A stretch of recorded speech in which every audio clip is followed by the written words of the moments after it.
ক্ষমতাসীন বিএনপির ১০০ দিনের দিবসের মধ্যে এখন এই ভিডিওটাতে দেখেন। বিএনপি সরকারের ১০০ দিনে খুন হয়েছেন ৬০৫ জন, নির্যাতনের শিকার ৩,৫০০ নারী শিশু, বেড়েছে চুরি, ডাকাতি, ছিনতাই সহ নানা অপরাধ।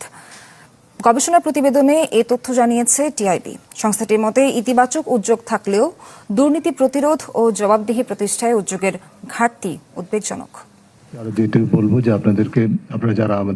১৭ ফেব্রুয়ারি ক্ষমতা গ্রহণের পর বিএনপি সরকারের ১০০ দিন নিয়ে গবেষণা করে ট্রান্সপারেন্সি ইন্টারন্যাশনাল বাংলাদেশ টিআইবি। জাতীয় সংসদ, বিচার ও নির্বাহী বিভাগ, স্থানীয় সরকার, ব্যাংক ও আর্থিক খাত এবং গণমাধ্যম সহ ৯টি ক্ষেত্র ছিল তাদের গবেষণার পরিধি। সুনির্দিষ্ট কিছু খাত টিআইবির গবেষণা প্রতিবেদনে উঠে আসে, গত মার্চ এপ্রিলে দেশে ছিনতাই, চুরি, ডাকাতি, অপহরণ ও ধর্ষণের চিত্র ছিল উদ্বেগজনক। টিআইবি তাদের পরিসংখ্যানে দেখায়, গত মার্চ ও এপ্রিল মাসে খুন হয়েছে ৬০৫ জন, ছিনতাই ২৯৪টি, চুরি ২২১৪টি, নারী ও শিশু নির্যাতন হয়েছে প্রায় ৩,৫০০, ধর্ষণের ঘটনা ৭৮ থেকে ১০২টি, শিশু ধর্ষণের ঘটনা ৪৯ থেকে ৭১টি, গণপিটুনি ও মব সহিংসতা ৬৯ থেকে ৮০টি। কি বলবো, দেখলেন তো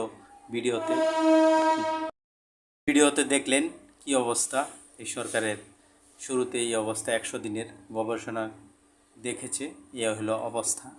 যা হোক, ধর্ষণ, খুন, রাহাজানি, সব কিছুই উদ্বিগ্নজনকভাবে বেড়ে গেছে।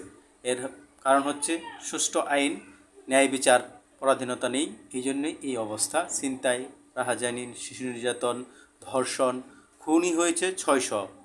এটা মেনে নেওয়ার মতো? কি বলবো, আমরা হচ্ছে আজব জাতি, চাদু জনতা। আরও কত কিছু দেখতে হবে আমাদের সামনে, অপেক্ষা করতে হয়তো বা আল্লাহ তাআলাই ভালো জানে।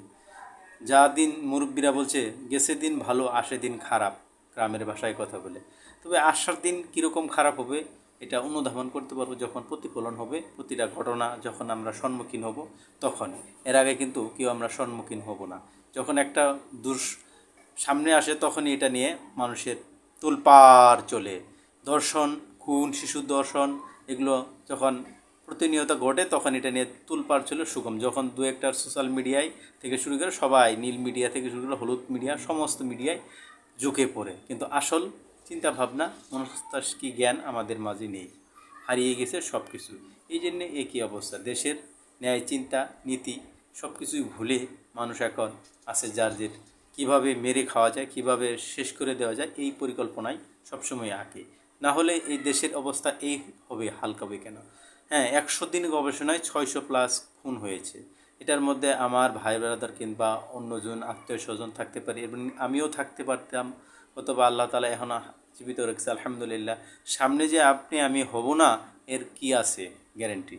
এর গ্যারেন্টি নেই। কারণ কি, এটা হচ্ছে একমাত্র দেশ যে দেশে কোনো আইন নেই, সঠিকভাবে বিচার নেই, বিচার ব্যবস্থা একদম ভেঙে পড়েছে, যার জন্য অপরাধীদের অপরাধ করতে পারতেছে, কোনো বিচার আচার নেই।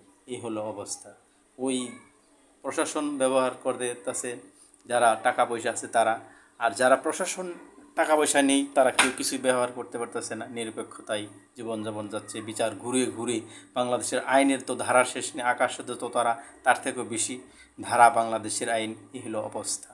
আল্লাহর বিচার ছাড়া দুনিয়াতে কারো বিচার সম্ভব নয়, এই বাঙালিগির করা। আল্লাহর বিচার অচিরেই আসতেছে, অপেক্ষা করেন, শুধু দেখবেন, চেয়ে চেয়ে আহাম্মক হয়ে থাকবেন। চাদু জনতার দেশ বাংলাদেশ, সব সম্ভবের দেশ, কেন সব বিচার আচার কোন খারাপই দিনে দিন আরও বাড়বে। গেছে দিন ভালো, আইসে দিন খারাপ, এটাই বাস্তবতা। কি বলেন আপনারা? ভালো থাকবেন, আল্লাহ তাআলা না হলে নিচে নিয়ে নেবে।